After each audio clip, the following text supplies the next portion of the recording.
অনেক দিন পরে কিন্তু আজকে আমি প্রেসার কুকারে ভাত তুলে দিলাম সকাল সকাল। আর এদিকে হচ্ছে মসুরির ডাল সিদ্ধ দিয়েছি, কারণ আজকে হচ্ছে মা বাড়িতে গিয়েছে, যার কারণে সব নিরামিষ থালা ঘটি বাটি সব কিছু তুলে দিয়েছি। আবার মা বাবা যেদিন আসবে সেদিন বের করা হবে, এজন্য একদম সকাল সকাল আমি প্রেসার কুকারে ভাত তুলে দিয়েছি।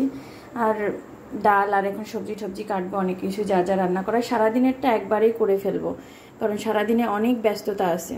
আজকে রান্না করব হচ্ছে উচ্ছে আলু দিয়ে আর মাছ দিয়ে একটা শুক্তো করব, আর পটল ভাজা হবে। এখন সবগুলো রেডি করে নেব। আর ডাল সেদ্ধ দিয়েছি, মুসুরির ডাল রান্না হবে, আর হবে হচ্ছে চিংড়ি মাছ দিয়ে একটা আইটেম করব। এটা হচ্ছে বাচ্চাদের জন্য মেইনলি দুপুরবেলায়। তো সব কিছু এখন রেডি করে তারপরে কিন্তু রান্না করতে বসে যাব। অলরেডি ভাত আর ডাল সেদ্ধ তো তুলেই দিয়েছি, এখন সবজিগুলোকে কেটে নেব। সমস্ত কিছু কিন্তু রেডি করে নিয়েছি। এখন হবে উচ্ছে আলু দিয়ে মাছের একটা শুক্তো আর পটল ভাজা, আর এদিকে পেঁয়াজ রসুন যা যা লাগবে কেটে রেখে, ডালটা আমি সেদ্ধ দিয়েছিলাম, অলরেডি সেদ্ধ হয়ে গেছে, এখন রান্না হবে। আর যেটা হচ্ছে যে দুপুরে চিংড়ি মাছটাও রান্না করবো, বাট সেটাকে এখন রেডি করতে পারিনি, আগে এগুলোকে রেডি করে নিই, তারপরে হচ্ছে চিংড়ি মাছটা রেডি করবো। আর ভাতটা আমার হয়ে গেছে, এটাকে আমি নামিয়ে রেখেছি।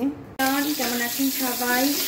আমি কিন্তু খুব ভালো আছি। আর সকাল সকাল অ্যাজ ইউজুয়াল রান্নাঘর থেকে ভিডিও স্টার্ট করেছি। এটা কিন্তু আমি মাছ ভাজছি, আর এই মাছটাকে কী মাছ বলে আপনারাই বলবেন, আমি আসলে নামটা এক্স্যাক্ট বলতে পারবো না, গ্রামের দিকে এক একজন এক এক নামে বলে। আর এদিকে কিন্তু ডালের সম্বার দিয়ে দিয়েছি, ডালটা হচ্ছে।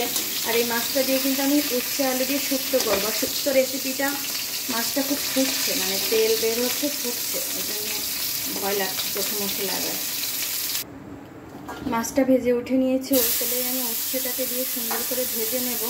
উচ্ছেটা আগে ভেজে তুলে রাখলে না, যখন আমি ওই ঝোলের মধ্যে দেবো তখন কিন্তু তিতাটা আর একদমই থাকবে না।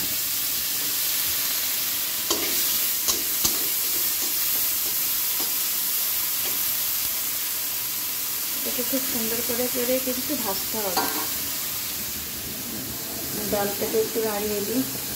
এটা কিন্তু মসুরির ডাল রান্না হচ্ছে। আর এটাকে আমি পেঁয়াজ রসুন জিরা দিয়ে সম্বার দিয়েছি, আর একটা শুকনো লঙ্কা চিড়ে দিয়েছি। এটাকে অনেক সময় ধরে ধরে জাল করতে হবে। আসলে আমার কাছে মনে হয় ডাল যত জাল হয় ডালের কিন্তু তত স্বাদ বেশি ভালো হয়। হালকা জালে আসলে ডালের টেস্ট হয় না।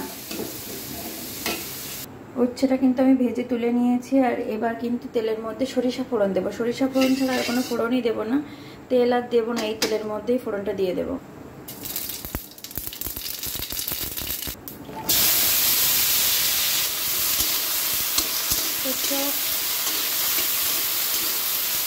সরিষাটা ঠিকমতো ভাজা হয়ে গেলে কিন্তু আমি আলুটাকে দিয়ে দিয়েছি। আর আলুটাকে সুন্দর করে ভেজে তারপরে কিন্তু হলুদ লবণ দেবো, আর ঝোলের জন্য জল দিয়ে দেবো।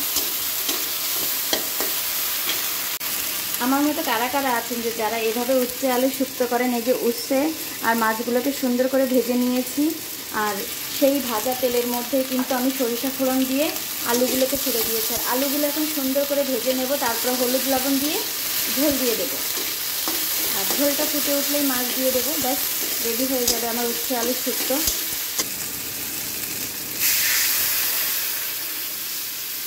এবার ঝোলের জন্য জল দিয়ে দিয়েছি।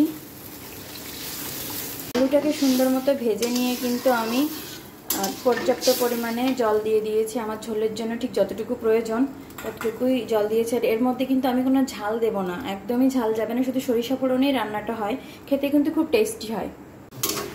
ঝোলটা কিন্তু আমার সুন্দর করে ফুটে উঠেছে, আর আলুগুলোও সেদ্ধ হয়ে গেছে।